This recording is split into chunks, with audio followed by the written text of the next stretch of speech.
choice. Many games provide the illusion of it, few are delivered in any meaningful way. Deus Ex Human Revolution is one of those few, a first-person shooter, stealth, espionage, role-playing hybrid that allows you to overcome obstacles as you see fit. If you played the original Deus Ex, or even its sequel, Invisible War, then this is not much of a surprise. Human Revolution's finest asset is how it allows you to approach your objectives in a number of different ways. Let's say you need to get into a guarded apartment building. You can choose to blast your way past the patrol guards, or you can sneak your way past them, knocking them out as you go, or crawl in through a window or an air vent on the inside, or hack an unguarded doorway. Play the way you want, it's up to you.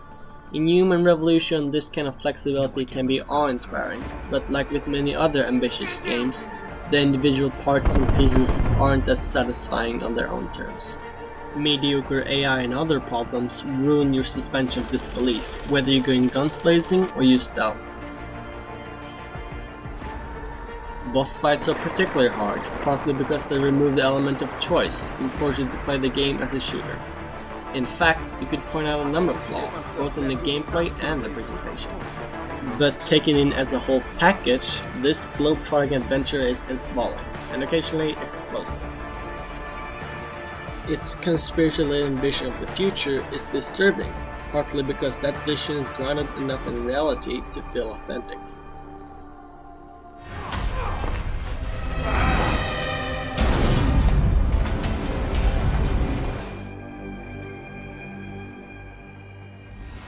In Deus Ex Human Revolution, you play as Adam Jensen, a security expert for Seraph Industries. The year is 2027, and human augmentation technology has changed the face of the planet. Seraph is one of several corporations that researches and manufactures this technology. Such augmentations enhance users' lungs, brains, legs, almost anything that's natural can be improved upon. The Seraph facility is infiltrated by super soldiers that steal important data and apparently kills a group of scientists researching new and important technology.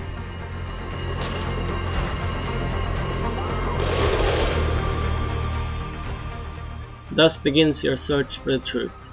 That sends you to Shanghai, Montreal and other areas, in addition to your home city of Detroit. The story is slow to get moving, but once it does, it's hard not to get lost in it. You'll stumble upon data logs and emails. Some of them contain valuable information and adds to the story, others may just be Nigerian spam letters. The areas you explore aren't exactly enormous, and the smallish zones are separated by long loading times. Neither is the game pushing the limits of modern technology, regardless of which platform you choose.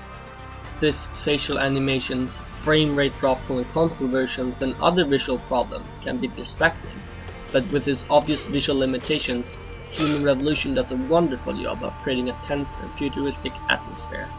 From the hobos living in the sewers to the multi-millionaires in the skyscrapers. In the world of Deus Ex, some people think augmentations will push us into the next stage of evolution, others think it's a threat to our very existence.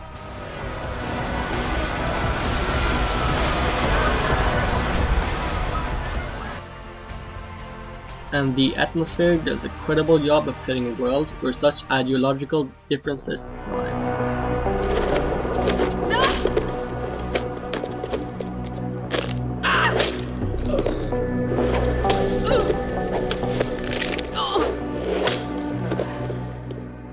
Whether Human Revolution is a shooter, a stealth game, an espionage game, or a combination of the above depends solely on how you wish to play. You earn praxis points as you go, which allow you to spend points on augmentations that further complement your style. Let's say you prefer to shoot first and ask questions later. You can spend points on augmentations that increase health, reduce recall, and give you more room to hold ammo. Play this way, the game is mostly a third-person cover shooter, best when you take cover behind a wall or a pillar, and peek out to shoot. But perhaps instead you like to be sneaky, in which case you can spend points on augmentations that lets you cloak yourself, run silently, and see the enemy's side cones. Played this way, the game is similar to Splinter Cell Conviction. You crouch behind cover and sneak through air vents, perhaps forming a silent takedown or two along the way. Takedowns can be either lethal or non-lethal, but as a thumb rule you gain more experience points if you leave your enemies alive. Either way, takedowns trigger dramatic hand animations.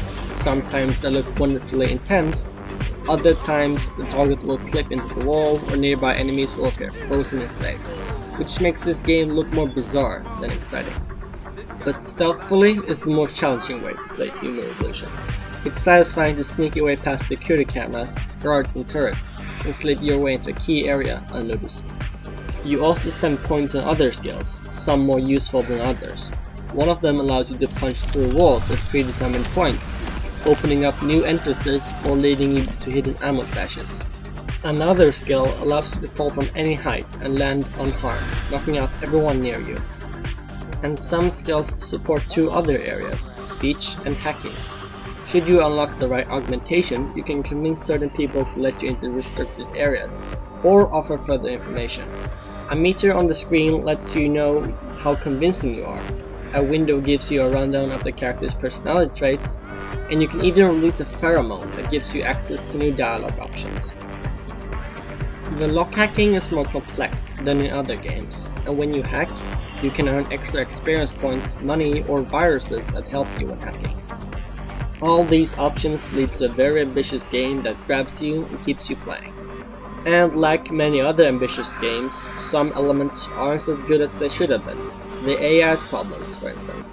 When guards find the dead bodies of their colleagues, they mostly stand there and look stupid, not putting much effort into finding you. Let's put this plan of yours into action. It's time to teach these wankers a lesson.